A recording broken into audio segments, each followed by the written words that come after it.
Good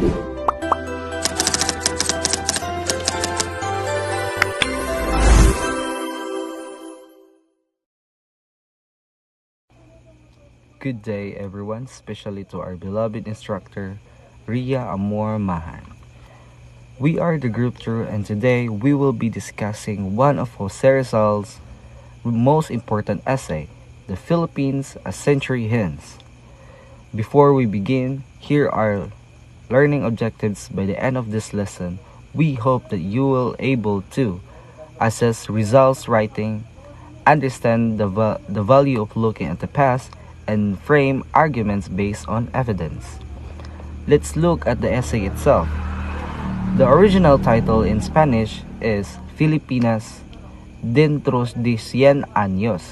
This translates to the Philippines within 100 years, or the Philippines a century hence.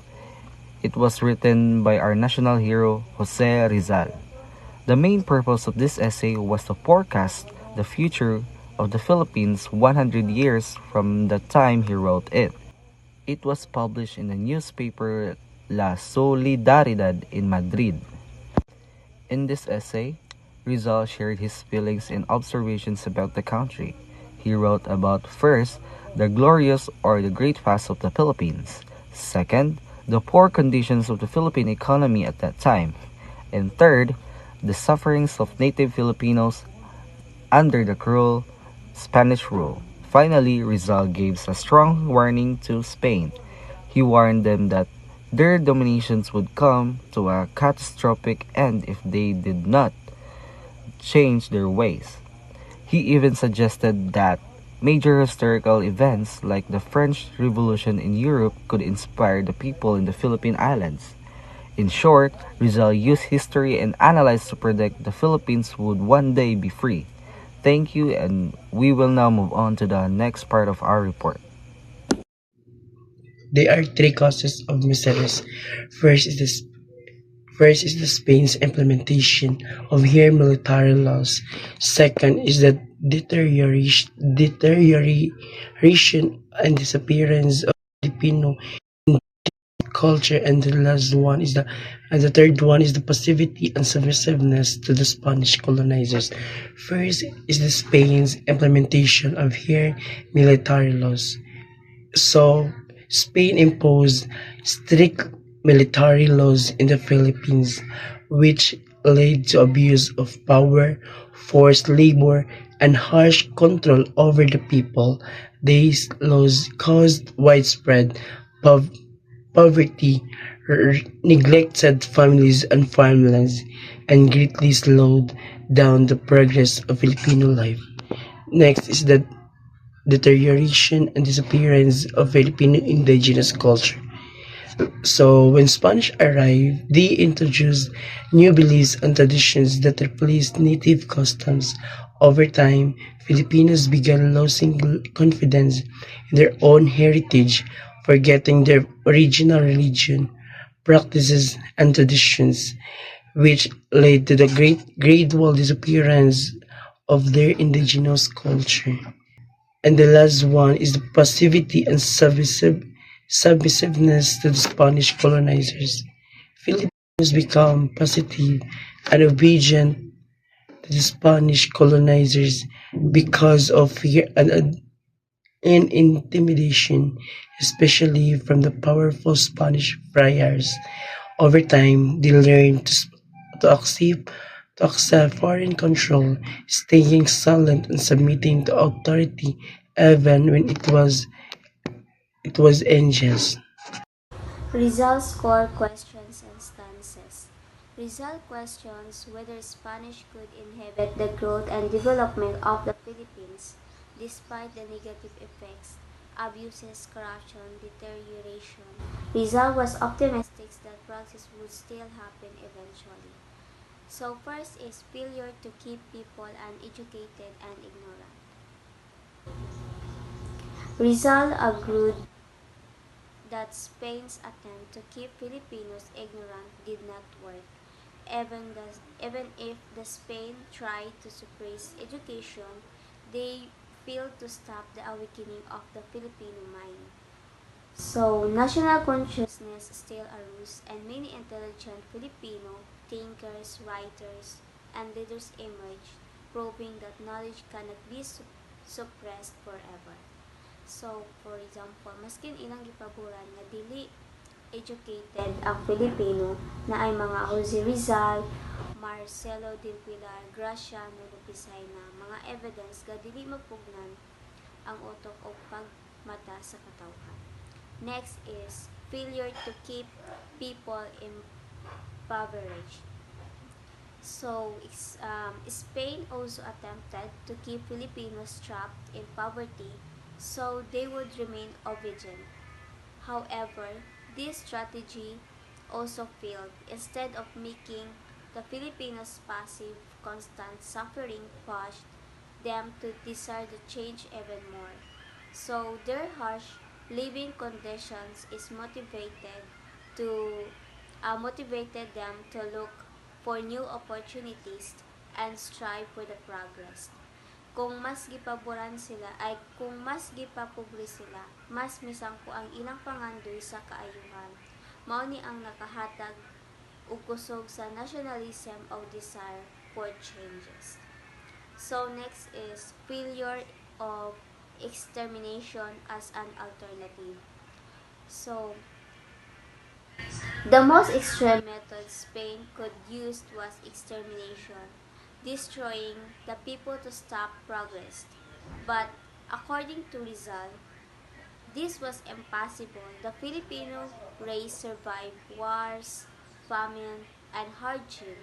Instead of disappearing, they grew even more in number. And if Spain tried to extermination, it would require sacrificing thousands of Spanish soldiers, something Spain would never be allowed. So, bisan pa og patyo nila ang kadaghanan, like inana, dili gyapon mahunong ang pag-access o pagproseso sa atong katawhan. So, dili realistic o dili siya ethical na choices. So, in Rizal's conclusion, after analyzing these failures, Rizal include that Spain has no power to stop the progress of the Philippines. The only solution is for Spain to change its colonial policies so that they match the needs, culture, and rising nationalism of the Filipino people. So Rizal believed that the Filipino spirit, our love for education, dignity, and progress cannot be destroyed. No amount of operation can stop the progress of a nation determined to the rise. So result forecast is what will become of the Philippines within a century. Will they continue to be Spanish colony? First is Spain colonized the Philippines for the 300 years because Filipinos remain faithful, giving up liberty and independence sometimes due to attractive promises of friendship. The second one is Filipinos initially saw the Spanish as protectors but realized they more exploiters and executors. Reduction if abuses continue. So, Rizal predicted kung unsay mahitabo sa Pilipinas if magpadayon ang Spain og abuso for 300 years under the Spanish rule. Filipinos stayed loyal. Pero na-realize nila nga gi-oppress sila. Rizal said nga if dili mo change ang Spain, ang Pilipino makabata og possible mag-revolution.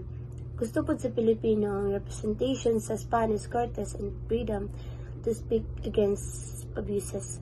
So, two outcomes iyang prediction. So, if na reforms, Philippines stays as colony pero with more freedom. And the second one is wala reforms, Filipino will declare independence. So, the next is Rizal only wanted liberty from Spaniards, not total separations, freedom through peaceful and negotiations. Rizal prophesied that the Philippines would be successful in the revolution against Spain winning independence sooner or later. The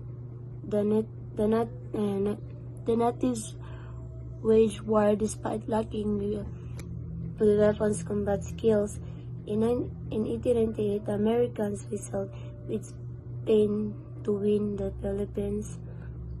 The Philippines attained its long-awaited freedom after Rizal's death. The outcome fulfilled Rizal's statement. History does not record its achievements. Achieves any letting dominations by one people over another. Different races, one of the two head yield and the second. So Rizal wanted freedom through peaceful ways, dili diretso separations. But he also said nga kung magpadayon ang Spain o sa sayop, ang mga Pilipino mo fight later on. So after Rizal died, yung production na tinuod. So Spain and America fought in 1898, and yet nakuha ang freedom sa Philippines. This slide reminds us Rizal ideas are still relevant. Filipino are strong, resilient, ug dili mo surrender. Thank you. Challenges that confront the Filipinos. The question now lies on whether or not we Filipinos are truly independent. Are we really free when there is continuing control of our economy by an elite oligarchy, not to mention the widening gap between the rich and poor? Rizal's quote from El Filibusterismo: "Why independence if the slaves today become the tyrants of tomorrow?" There is a failure of a family, an educational system, and political leaders in terms of instilling national discipline and love of country. These flaws hinder desired visions like competitiveness. They include a lack of appreciation from the rule of law and maintaining high standards of excellence. Attitudes like pwede na, good enough, or bahala na, come what may, fosters mediocrity in a global environment demanding precision and critical thinking. Challenges that confront the Filipinos. As stated Braid 2017 in their article, the creeping autocracy and the inability to exercise full control over national sovereignty require public awareness, courage, and a strong sense of national identity. It was direct response to Spanish colonists who falsely claimed Filipinos were naturally lazy. Rizal sought to debunk this harmful stereotype to defend his people's dignity. Other related writings, a part of Rizal essay of the Philippines, a century hence he had also penned several other brilliant Philippine Revolution discussed briefly below are the two other timeless writings. Creeping autocracy and sovereignty concerns. As cited from Braid 2017, there are worries about increasing authoritarian tendencies and limitation on fully exercising national sovereignty. Addressing this requires to the public to be informed, brave and united by strong national identity. For Rizal defense, so this essay was kanang si Rizal way of defending Filipinos against the Spanish accusation, so that they were naturally lazy. In the publication, it was released in stage of that there are 5 parts in a publication called La Solidaridad in 1890. So Rizal's argument. So Rizal argued that Filipinos were actually hardworking before the Spanish come.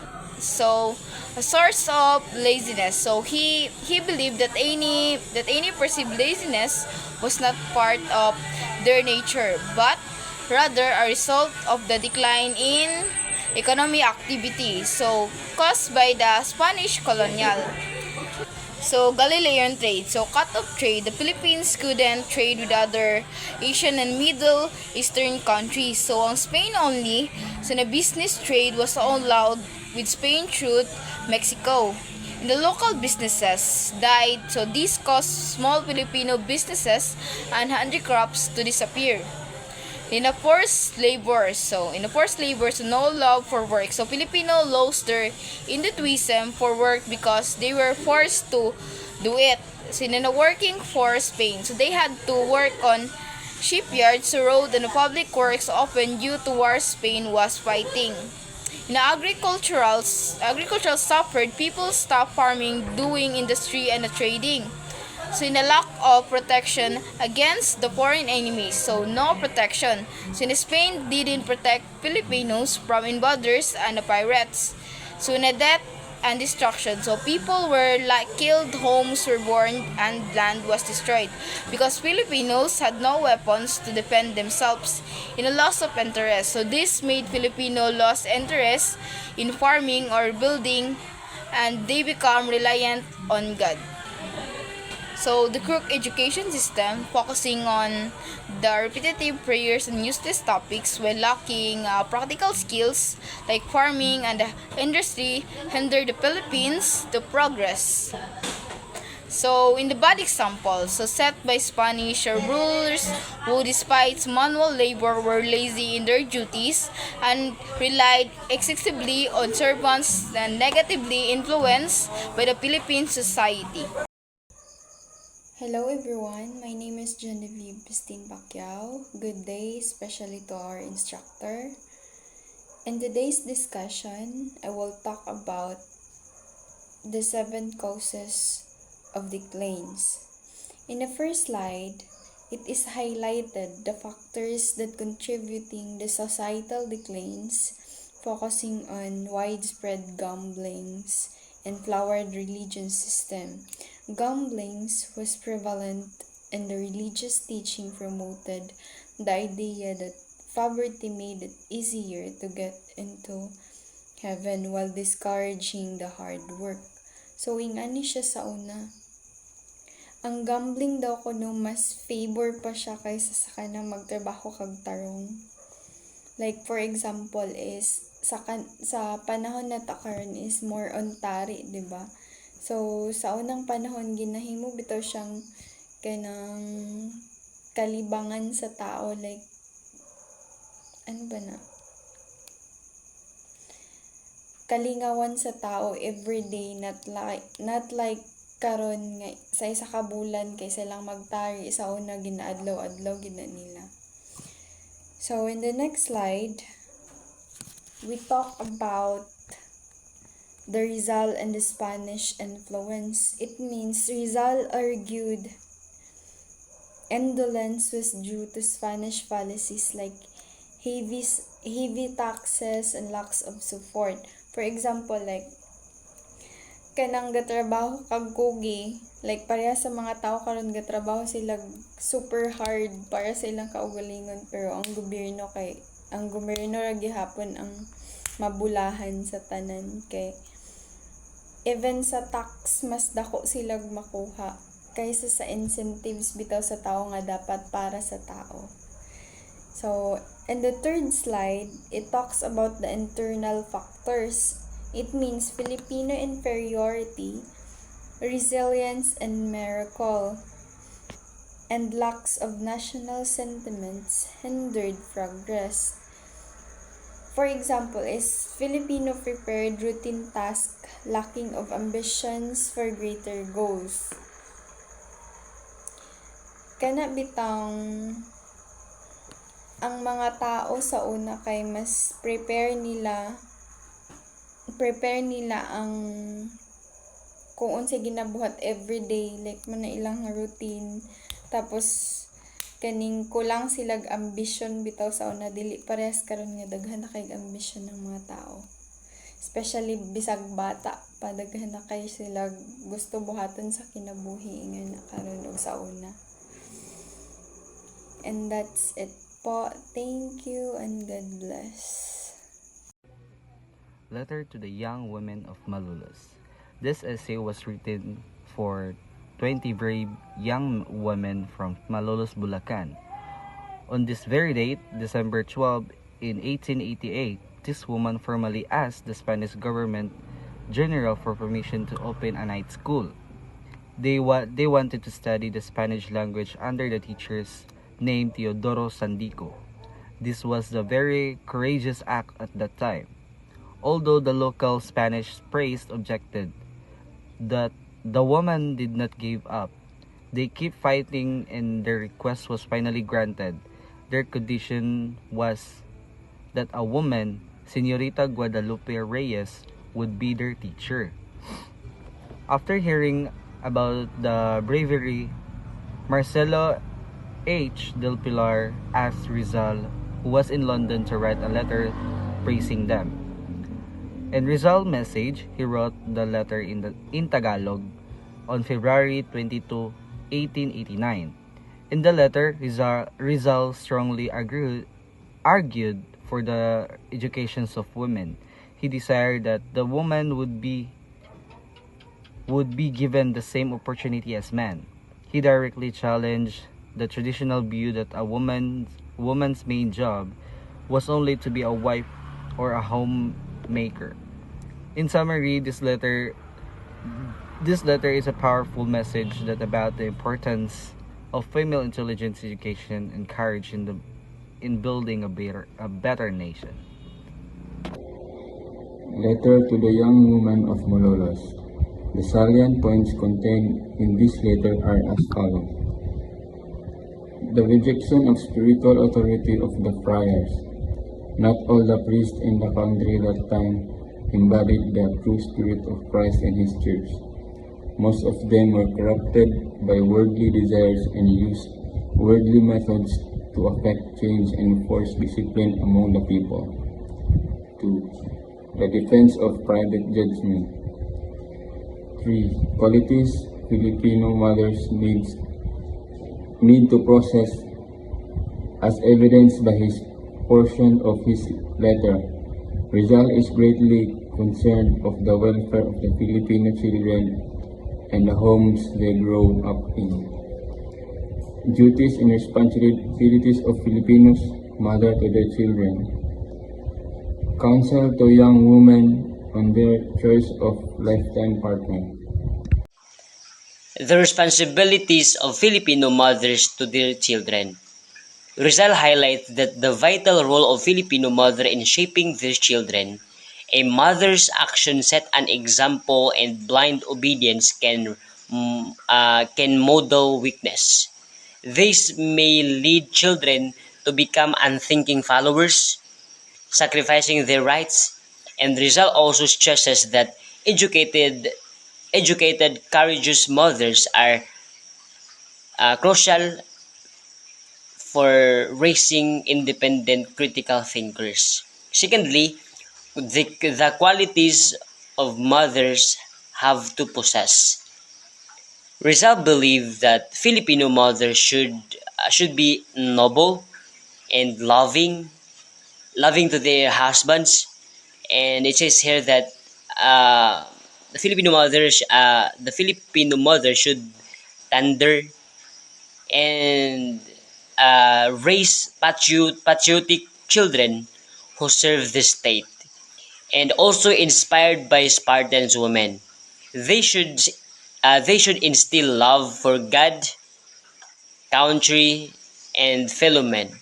Additionally, they should set high behavioral standards for their husbands, encouraging in industry and noble husband, while also being supportive partners in times of hardship.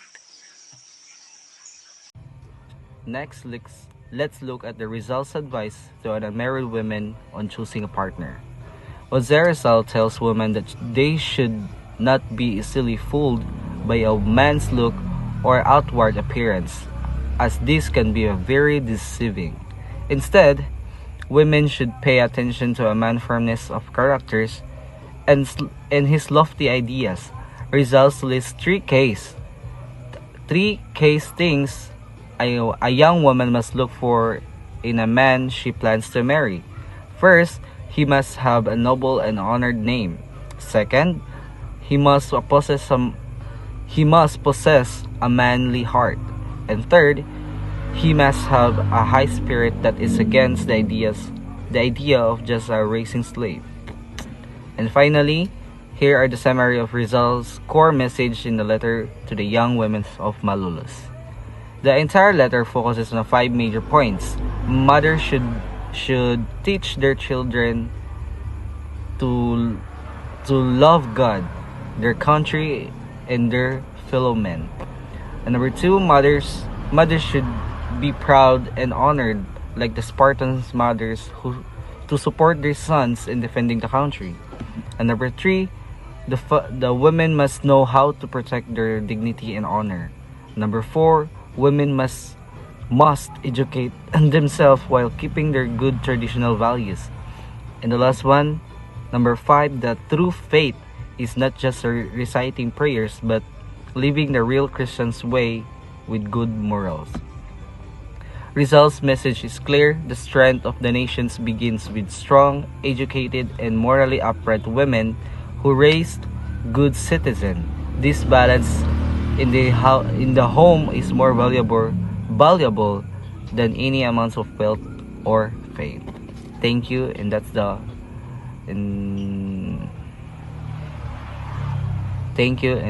end of our presentation. Thank you.